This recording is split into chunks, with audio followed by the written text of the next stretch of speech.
રાધે રાધે. તમામ ગુજરાત લવર્સનું આજના આ વિશેષ અને ઊંડાણપૂર્વકના વિશ્લેષણમાં ખૂબ ખૂબ સ્વાગત છે. આજે આપણે એક એવા વિષય પર વાત કરવાના છીએ જે આપણા સૌની રોજિંદી દોડધામ સાથે જોડાયેલો છે.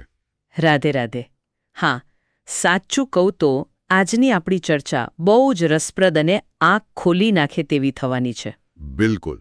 અને આજના આ સત્ર માટે આપણો મુખ્ય આધાર છે gujarati.tv.com પર પ્રકાશિત થયેલ એક અત્યંત પ્રેરણાદાયક સામગ્રી, જેનું આલેખન સેવક માધવ જસાપરા દ્વારા બહુ જ સુંદર રીતે કરવામાં આવ્યું છે.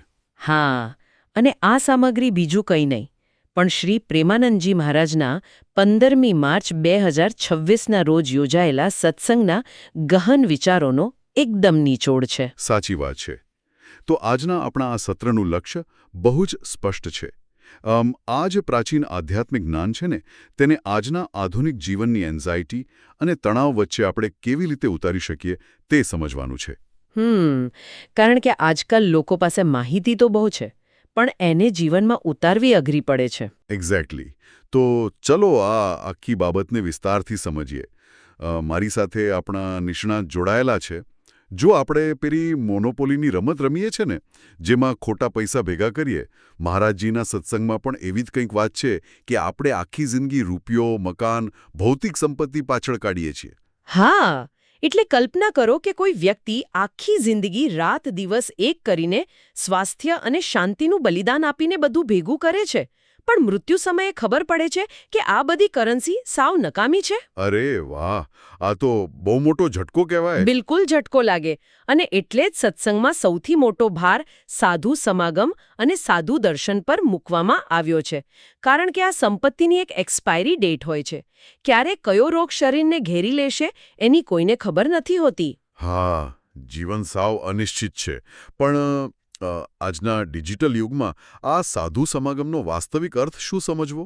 જુઓ, સાધુ સમાગમ એટલે માત્ર કોઈ ચોક્કસ વેશભૂષાવાળી વ્યક્તિ પાસે બેસવું એવું નથી. આ એક પ્રકારનું સાયકોલોજીકલ રીસેટ છે.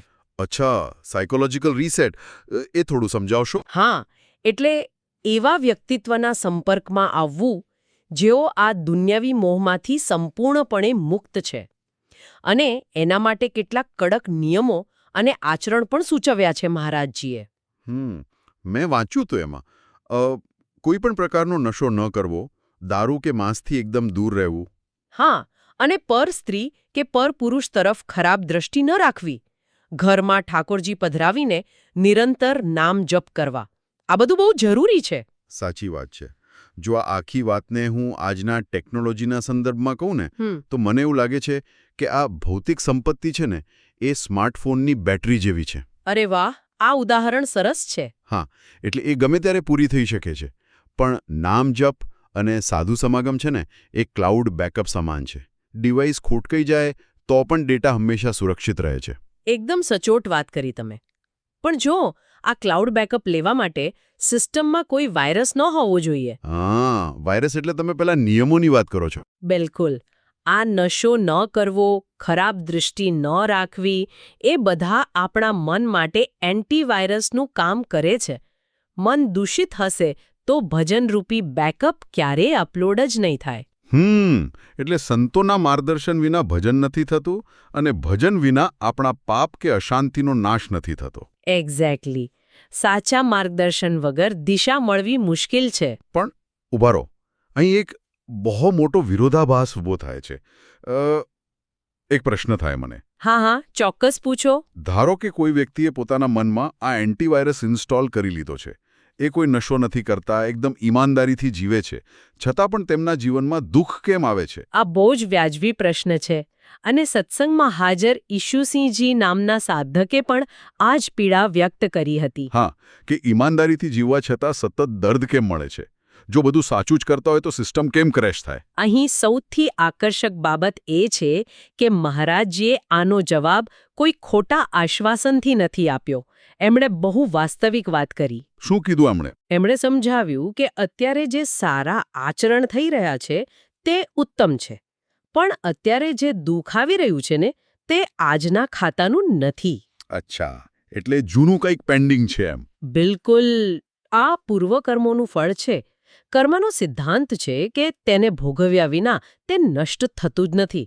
એટલે કે અત્યારની બેંક બેલેન્સ ભલે ગમે તેટલી સારી હોય પણ ભૂતકાળમાં લીધેલી લોનના હપ્તા તો પૂરા વ્યાજ સાથે ભરવા જ પડશે. હા, એકદમ સાચું સમજ્યા તમે. આ માયામાં ફસાયેલા દરેક જીવની વાસ્તવિકતા છે. પણ યાર સાચું કહું તો આ બહુ નિરાશાજનક વાત લાગે છે. જો અત્યારનું દુઃખ એ ભૂતકાળનું જ પરિણામ છે અને એ ભોગવવું જ પડશે તો આજે સારા બનવાનો ફાયદો શું? ના, આ જ તો મોટી ગેરસમજ છે જે લોકોને નિરાશ કરે છે. ભૂતકાળની સ્ક્રિપ્ટ લખાઈ ચૂકી છે, પણ આવતીકાલની સ્ક્રિપ્ટ લખવાની પેન અત્યારે આપણા હાથમાં છે. એટલે તમે કહો છો કે આપણે હજુ પણ ઘણું બદલી શકીએ છીએ? ચોક્કસ. પ્રદીપજી નામના એક સાધકે પૂછ્યું હતું કે કર્મ વાસ્તવમાં શું છે, ત્યારે મહારાજજીએ આખી સાયકોલોજી સમજાવી. એ મનની સ્ફૂર્ણાવાળી વાતને મેં વાંચ્યું હતું એમાં. હા, કર્મ એ કોઈ જાદુઈ ચોપડો નથી. શરૂઆત મનમાં થતી એક સ્ફૂર્ણા એટલે કે વિચારથી થાય છે. વિચાર આવે પછી શું? પછી બુદ્ધિ તેનો નિર્ણય કરે છે કે આ કરવું જોઈએ કે નહીં. અને જ્યારે બુદ્ધિ નિર્ણય લે છે ત્યારે ઇન્દ્રિયો એ મુજબ ચેષ્ટા કે ક્રિયા કરે છે. અચ્છા, એટલે કોઈ વસ્તુ જોઈને તેને પામવાનો વિચાર આવવો એ સ્ફૂર્ણા છે. હા, પછી તેને મેળવવાના રસ્તા વિચારવા એ બુદ્ધિનો નિર્ણય છે. બરાબર. અને તેને ઉઠાવી લેવી એ કર્મ છે. અને ભગવાનની અદાલતમાં સૌથી મોટી ખાસિયત એ છે કે ત્યાં કોઈ વકીલ કે પુરાવાની જરૂર નથી પડતી. એટલે બધું ટ્રાન્સપરન્ટ છે એમ? એકદમ પારદર્શક ખાતું હોય છે. જો આજે કોઈ સારા કામ કરે છે અને છતાં દુઃખ આવે છે તો સમજવું કે આજના સત્કર્મથી જૂના પાપ બળી રહ્યા છે. અરે વાહ! એટલે આ દુઃખ કોઈ સજા નથી પણ શુદ્ધિકરણની પ્રક્રિયા છે. હા, બિલકુલ શુદ્ધિકરણ છે. હા. હવે જો કર્મના આ સિદ્ધાંતને આપણે આજના રોજિંદા અને પારિવારિક નિર્ણયો સાથે જોડીએ ને તો ઘણી બધી મૂંઝવણો ઊભી થાય છે. હા, કારણ કે આપણે મોટા ભાગના નિર્ણયો તો સમાજના દબાણમાં જ લેતા હોઈએ છીએ. સાચી વાત છે. પેલા દર્શનજી નામના સાધકે બહુ પ્રેક્ટિકલ પ્રશ્ન પૂછ્યો હતો. એમણે પૂછ્યું કે જો પતિ પત્ની બંને ભક્તિ માર્ગ પર હોય તો શું સંતાન પ્રાપ્તિ માટે પ્રયત્ન કરવો જરૂરી છે? હા, સમાજ તો એવી જ અપેક્ષા રાખે છે ને કે લગ્ન કર્યા એટલે બાળકો તો હોવા જ જોઈએ. પણ મહારાજજીએ બહુ સ્પષ્ટ કહ્યું કે સંતાન એ એક યોગ છે. એટલે મનુષ્ય એનો કરતા નથી એમ? ના, જરાય નહીં. આપણે જોઈએ છે ને કે લોકો લાખો રૂપિયા ખર્ચે ટ્રીટમેન્ટ કરાવે છતાં સંતાન નથી થતું અને અમુકને કોઈ પ્રયત્ન વિના થઈ જાય. એટલે મુખ્ય ઉદ્દેશ્ય તો ભગવાનની પ્રાપ્તિ જ હોવો જોઈએ. પરિણામો પર નિયંત્રણ રાખવાનો આગ્રહ છોડી દેવો જોઈએ. એકદમ સાચું. અને આ જ વિચારધારા કુમાર સત્યમજીના પ્રશ્નમાં પણ દેખાય. હા, એમનો પ્રશ્ન તો આજની યુવા પેઢી માટે બહુ રિલેવન્ટ છે. જો અંદરથી લગ્ન કરવાની ઈચ્છા જ ન હોય તો શું કરવું? લોકો ઘણીવાર લોકો શું કહેશે એવા ડરથી જ લગ્ન કરી લે છે. પણ મહારાજજીનો જવાબ બહુ કઠોર અને સ્પષ્ટ હતો. એમણે ના પાડી દીધી ને સીધી. હા, એમણે કહ્યું કે જો રુચિ ન હોય તો લગ્ન ક્યારેય ન કરવા જોઈએ. કોઈના જીવન સાથે ખેલવાડ કરવાનો આપણને કોઈ અધિકાર નથી. સાચી વાત છે. કોઈને અંધારામાં રાખવા એ બહુ મોટું પાપ છે. અહીં વાત ખરેખર ખૂબ જ રસપ્રદ બને છે. કેવી રીતે? એટલે મને એવું થાય છે કે જો સંસારના આ બધા બંધનો અપેક્ષાઓથી દૂર જ રહેવું હોય તો શું સાચી ભક્તિ માટે હિમાલયની ગુફામાં જ જવું પડે? ના, આ એક બહુ મોટી ગેરસમજ છે. ભક્તિ કોઈ ભૌગોલિક સ્થાન સાથે જોડાયેલી નથી. એટલે આજના કોર્પોરેટ જગતમાં કે ટ્રાફિક વચ્ચે પણ ભક્તિ થઈ શકે? બિલકુલ થઈ શકે. ગુફામાં બેસવાથી કે માત્ર ફળાહાર કરવાથી મન શાંત થઈ જશે એવી કોઈ ગેરંટી નથી. ગુફામાં બેઠા પછી પણ જો મનમાં શેરબજાર ચાલતું હોય તો એ ભક્તિ નથી, ખાલી દેખાડો છે. હા, સાચી ભક્તિ તો ભગવાનના નિરંતર ભજનથી મળે છે. ઓફિસમાં હોય કે ઘરમાં જે સ્થિતિમાં ભગવાન રાખે એમાં ખુશ રહેવું. આ આંતરિક સમર્પણની વાત સાંભળવામાં જેટલી સરળ લાગે છે ને વાસ્તવિક જીવનમાં એટલી જ અઘરી છે. એ તો છે જ. કારણ કે આપણે ભૌતિક દુનિયામાં રહીએ છીએ. આસપાસ હજારો લલચાવનારી વસ્તુઓ છે. એક્ઝેક્ટલી. મોહ અને દુઃખમાંથી જલ્દી બહાર કેમ નથી આવી શકાતું? સત્સંગમાં આના માટે વિવેકની ઉણપને જવાબદાર ગણાવી છે. આ વિવેક એટલે શું? શું એ માત્ર કોમન સેન્સ છે? ના, કોમન સેન્સ આપણને શીખવાડે છે કે અગ્નિમાં હાથ ન નંખાય. પણ વિવેક એના કરતાં ઘણું ઊંડું છે. તે આપણને શીખવાડે છે કે કઈ વસ્તુ શાશ્વત છે અને કઈ નાશવંત. ઓહો, એટલે દુઃખ એ વાસ્તવમાં કોઈ ભૌતિક વસ્તુ નથી પણ મનની માન્યતા છે. હા, આપણે નાશવંત વસ્તુને પકડી રાખીએ છીએ અને એ છૂટી જાય એટલે રડીએ છીએ. વિવેક એ સમજ આપે છે કે આ બધું જ જવાનું છે. અને આ વિવેક ક્યાંથી આવે? એ સત્સંગથી અને સતત ભજનથી આવે છે. ખબર છે, સત્સંગમાં એક બહુ રસપ્રદ આંકડો આપ્યો છે કયો આંકડો? કે 1 કરોડ નામ જપથી વ્યક્તિના મનમાં દિવ્ય ગુણો આવવા લાગે છે અને 2 કરોડથી ઇન્દ્રિયો વિષયોમાંથી મુક્ત થઈ જાય છે. અરે બાપરે, 1 કરોડ અને 2 કરોડ! આ સાંભળીને તો એવું લાગે કે આ કોઈ જાદુઈ થ્રેશોલ્ડ હશે. જાદુ નથી, આની પાછળ પણ મનોવિજ્ઞાન છે. હા, એટલે સતત એક જ વસ્તુ બોલવાથી મગજના ન્યુરલ પાથવેઝ જાણે રિવાયર થઈ જાય છે. મન પાસે દુનિયાવી મોહ માટે સમય જ નથી લેતું. એકદમ સાચું. પણ જ્યારે આકર્ષણોની વાત આવે છે ને, ત્યારે પ્રદીપ ત્રિપાઠીજીનો પ્રશ્ન મને બહુ વિચારતો કરી મૂકે છે. શું પૂછ્યું હતું એમણે?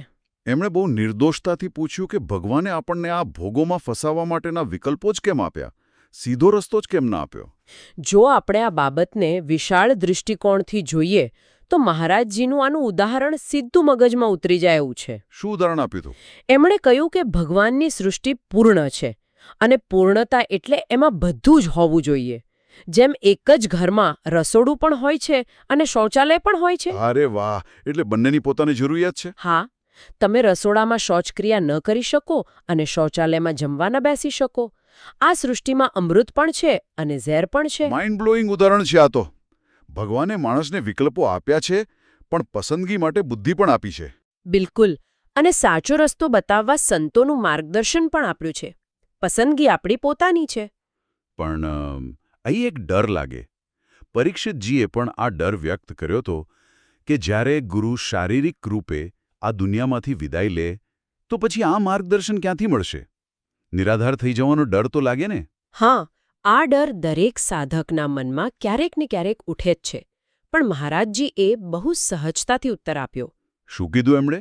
એમણે યાદ અપાવ્યું કે આ ભૌતિક શરીર મરણધર્મા છે, પણ સાચો શ્રદ્ધાળુ સંતના શરીર પર નહીં પણ એમની વાણી પર આધાર રાખે છે. અચ્છા, એટલે શરીર નશ્વર છે, પણ જ્ઞાન શાશ્વત છે. હા, સંતના ગયા પછી પણ તેમની વાણી જ આપણી રક્ષા કરશે. અંતે તો પરમાત્મા જ પ્રેમાનંદ છે. બહુ મોટી સાંત્વના આપે છે આ વાત. હવે આપણે એક એવા પ્રશ્ન તરફ આગળ વધીએ જે પરોપકાર સાથે જોડાયેલો છે. હા, પેલો અભિલાષ યાદવજીનો પ્રશ્ન. હા, એ જ. એમણે પૂછ્યું હતું કે દીન દુખીઓને જોઈને તેમને પોતાનું ભજન એટલે કે આધ્યાત્મિક કમાણી આપી દેવાની ઈચ્છા થાય છે. સાંભળવામાં કેટલું ઉમદા વિચાર લાગે છે. સાંભળવામાં ખૂબ જ ભાવનાત્મક અને મહાન વિચાર છે, પણ મહારાજજીનો જવાબ લાગણીઓ પણ નહીં, વાસ્તવિકતા પર હતો. એમણે ના પાડી દીધી ને? હા, એમણે બહુ સ્પષ્ટ કીધું કે દુઃખીની સેવા તન અને ધનથી કરો, પણ પોતાનું ભજન માત્ર ભગવાનની પ્રાપ્તિ માટે રાખો. મને તો આ વાત પેલા પ્લેનમાં અપાતી સૂચના જેવી લાગે છે. કઈ સૂચના? પેલી ઓક્સિજન માસ્કવાળી, કે બીજાને મદદ કરતા પહેલા પોતાનું ઓક્સિજન માસ્ક પહેરો. અરે હા, બિલકુલ એવું જ છે. હા, જો વ્યક્તિ પોતે જ બેભાન થઈ જશે તો બીજાની શું મદદ કરશે? આધ્યાત્મિક યાત્રામાં પણ પહેલા પોતાની જાતને સક્ષમ બનાવવી જરૂરી છે. એકદમ સાચું. અધૂરી શક્તિ સાથે કલ્યાણ કરવા નીકળવું જોખમી છે. જ્યારે ભગવાન મળી જશે ત્યારે બધે જ ભગવાન દેખાશે અને સેવાનું સ્તર જ અલગ હશે. તો આ બધાનો અંતિમ અર્થ શું છે? જો આજના આખા વિશ્લેષણનો સારાંશ કાઢીએ તો સ્પષ્ટ સંદેશ એ મળે છે કે મનુષ્ય જીવન દુર્લભ છે. હા, તેને વેડફી નાખવાને બદલે ધર્મપૂર્વક ધન કમાવવું જોઈએ અને અતિથિ સત્કાર કરવો જોઈએ. અને ઘરમાં ઠાકોરજીની સેવા કરવી અને નિરંતર નામ જપ કરવાથી જ પરમ મંગળ થશે. આનાથી એક બહુ જ મહત્વપૂર્ણ પ્રશ્ન ઊભો થાય છે. કયો પ્રશ્ન? આપણે આખી ચર્ચામાં કર્મના સિદ્ધાંતને સમજ્યા. જો આપણા ભૂતકાળના કર્મો જ આપણું આજનું દુઃખ નક્કી કરે છે, તો શું આપણી પાસે કોઈ સાચી સ્વતંત્રતા કે ફ્રી વિલ બચી છે ખરી? આ બહુ ઊંડો વિચાર છે. કદાચ આપણી સાચી સ્વતંત્રતા ફક્ત એ વાતમાં જ રહેલી છે કે આપણે આજે, અત્યારે આપણું મન ક્યાં કેન્દ્રિત કરીએ છીએ, દુનિયાવી ભોગોમાં કે પરમાત્માના સ્મરણમાં. આ એક એવો વિચાર છે જેના પર સૌએ મનન કરવું જોઈએ. વાહ! આ ખરેખર એક એવો વિચાર છે જે લાંબા સમય સુધી મનમાં ગૂંજતો રહેશે.